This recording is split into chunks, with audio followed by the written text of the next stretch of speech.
अभी थोड़े टाइम पहले ही मैंने नेटफ्लिक्स पर रिलीज़ होने वाली वन पीस की लाइव एक्शन अडेप्टेशन देखकर ख़त्म किया और ये सीरीज़ मेरी उम्मीदों से कहीं ज़्यादा बेटर निकली। हाँ, पर वन पीस के इस लाइव एक्शन अडेप्टेशन सीरीज़ की कुछ कमियां भी हैं जिनके बारे में हम आगे इस वीडियो में बात करेंगे। पर सबसे पहले हम इस सीरीज़ के कुछ अच्छे पॉइंट्स पर बात करते हैं। सबसे पहला पॉइंट तो है इस सीरीज़ के सेट डिज़ाइंस, जिनकी वजह से वन पीस की पूरी दुनिया को एक डेफिनेशन मिलता है और वो इस सीरीज़ में एकदम परफेक्ट थे। हाँ, कुछ कुछ जगहों पे इन्होंने थोड़े चेंजेस किए हैं, पर इसके बाद भी सेट डिज़ाइंस को लेकर मैं इस सीरीज़ में कोई कमियां नहीं निकालने वाला हूँ।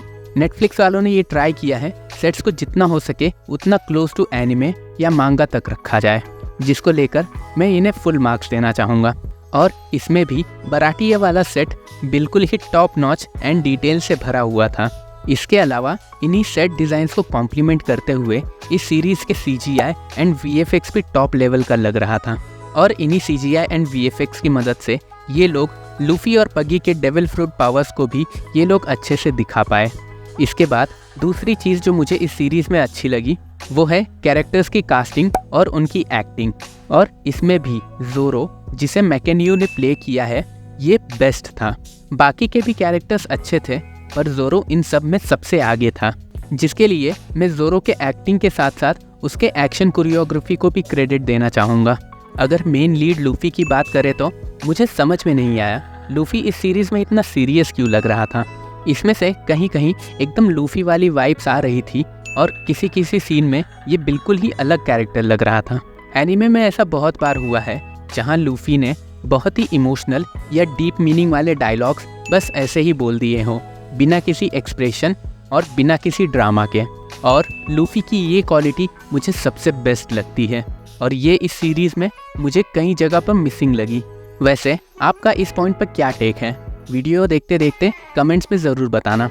इसी से जुड़ा हुआ मेरा दूसरा पॉइंट भी है, मैंने ये सीरीज़ हिंदी में देखी है और इसके साथ मैं ये बोल सकता हूँ कि वन पीस को मैंने अब तक 3 डिफरेंट लैंग्वेजेस में देख चुका हूँ।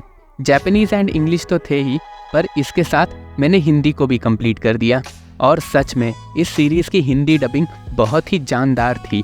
और ये हो भी क्यों ना, इस सीरीज़ से हिंदी डबिंग के बहुत बड़े बड़े नाम जुड़े हुए हैं, जैसे कि वैभव ठक्कर, राजेश कावा, समय ठक्कर एंड इवन संकेत म्हात्रे। अब आप लोग कमेंट्स में बाकी के कास्ट के बारे में बताएं और कौन से वॉइस एक्टर की वॉइस आपको बेस्ट लगी ये भी।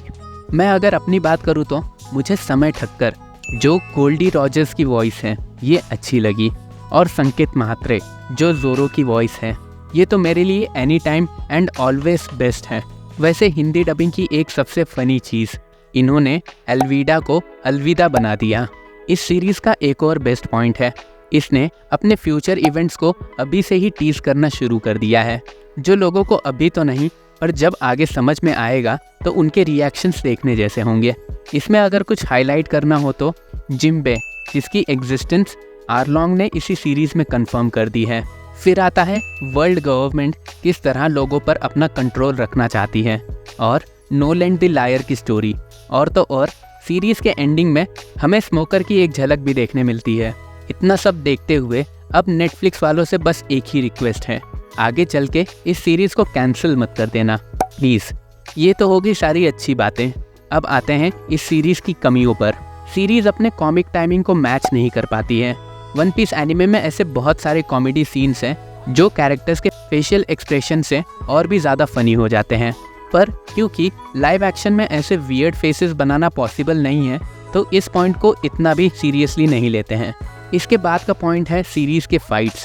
वन पीस एक शोनेन एनिमे होने के कारण इस सीरीज़ के फाइट्स बहुत ही ज़्यादा लंबे होते हैं और हम पर एक इमोशनल इम्पैक्ट भी डालते हैं, पर वन पीस लाइव एक्शन इस सीरीज़ के फाइट्स हमें इमोशनल इम्पैक्ट फील कराने में फेल हुई है। मुझे सीरीज़ में फाइट्स के दौरान कोई रिस्क, स्टेक या इमोशन फील नहीं हो रहा था, एटलीस्ट मुझे तो यही फील हुआ। अगला पॉइंट जो मुझे पसंद नहीं आया वो है लाइव एक्शन सीरीज़ में किए गए कुछ भारी भरकम चेंजेस, जैसे कि फाइट सीन्स के लोकेशन को चेंज करना, जो हमें कैप्टन कुरो वाले एपिसोड में देखने मिलता है, या फिर मीहॉक का डॉन क्रीक के साथ फाइट वाला प्लॉट, जो एनीमे में एग्जिस्ट ही नहीं करता। और इससे भी बड़ा चेंज, अपीयरेंस को ही चेंज कर दिया। एग्जाम्पल के लिए नोजिको, जिसे अगर एनिमे के साथ कंपेयर करेंगे तो बहुत ज़्यादा डिफरेंस देखने मिलता है, और जिसकी वजह से जो लोग लाइव एक्शन के बाद एनिमे पर स्विच करेंगे उन्हें तो पता भी नहीं चलेगा ये कौन से कैरेक्टर्स हैं और इनका स्टोरी के साथ क्या रिलेशन है। ये देखने के बाद तो मैं रॉबिन के बारे में सोचने लगा, क्या ये लोग रॉबिन के साथ भी ऐसा ही करने वाले हैं या फिर रॉबिन के लिए 2 एक्टर्स को कास्ट करेंगे। आपको इस बारे में क्या लगता है कमेंट्स में बताना। इसके बाद इस सीरीज़ का सबसे बड़ा डाउन पॉइंट जो मुझे लगता है वो है इस सीरीज़ का overall music. One Piece anime के सारे म्यूज़िक इतने आइकॉनिक हो चुके हैं जिन्हें हम आज भी कहीं भी सुनकर एनिमे को पहचान जाते हैं, और एनिमे का यही म्यूज़िक हर एक सीन को बहुत ही ज़्यादा इम्पैक्टफुल बनाता है, जिसके कारण हम वन पीस की दुनिया में ना सिर्फ मेंटली बल्कि इमोशनली भी इन्वेस्ट हो जाते हैं। इसके अलावा एक और चीज़ जो मैंने नोटिस की, ये लाइव एक्शन सीरीज़ हमें स्टोरी और वन पीस की दुनिया दिखाने से ज़्यादा एक्सप्लेन करती है, जिसके कारण मेरा मज़ा बिगड़ रहा था। अगर यहाँ एनिमे की बात करूँ तो एनिमे एक्सप्लेन करने की जगह स्टोरी दिखाता है। वैसे अगर देखा जाए तो इसका कोई इतना बड़ा इम्पैक्ट तो नहीं है, पर ऐसा करके लाइव एक्शन ने वन पीस के कुछ बहुत ही बेहतरीन बैडएस मोमेंट्स मिस कर देती है, और मेरे लिए ये नेगेटिव पॉइंट इसलिए भी है क्योंकि इन्हीं बैडएस मोमेंट्स के कारण वन पीस एक यादगार सीरीज़ बनती है। अब पता नहीं मैं इस पॉइंट को अच्छे से एक्सप्लेन कर पाया हूँ या नहीं, पर इस पॉइंट को वन पीस के फैंस एंड कम्युनिटी बहुत अच्छे से समझ गई होगी कि मैं क्या बोलना चाह रहा था। इतनी कमियों के बाद भी वन पीस का ये लाइव एक्शन एडेप्टेशन बहुत ही सही है, क्योंकि इस सीरीज़ ने खुद को सोर्स मटेरियल के जितना हो सके उतना क्लोज खुद को रखा है, और अपनी मेन स्टोरी को मेंटेन करते हुए इमोशंस को भी डिलीवर किया है।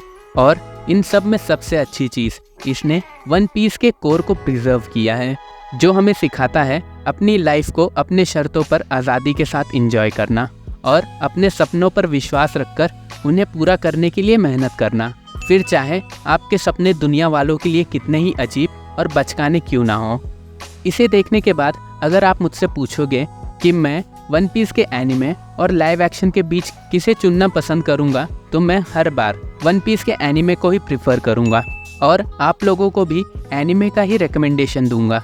हाँ, पर जिन लोगों के पास टाइम की कमी है और जिसके बाद भी उन्हें दुनिया की इस मोस्ट पॉपुलर सीरीज़ के बेसिक प्लॉट एंड स्टोरी के बारे में जानना और एक्सप्लोर करना चाहते हैं, वो लोग लाइव एक्शन को एक ट्राई ज़रूर दे सकते हैं। तो ये थे मेरे thoughts and opinions One Piece के लाइव एक्शन अडेप्टेशन को लेकर। आपको वन पीस का लाइव एक्शन अडेप्टेशन कैसा लगा? आपके हिसाब से क्या इस सीरीज़ में अच्छा था, और वो क्या थे जो आपको ज़्यादा पसंद नहीं आए और जिसे एनिमे एंड मांगा में बेटर वे में प्रेजेंट किया है? ये सब कमेंट्स में ज़रूर बताना।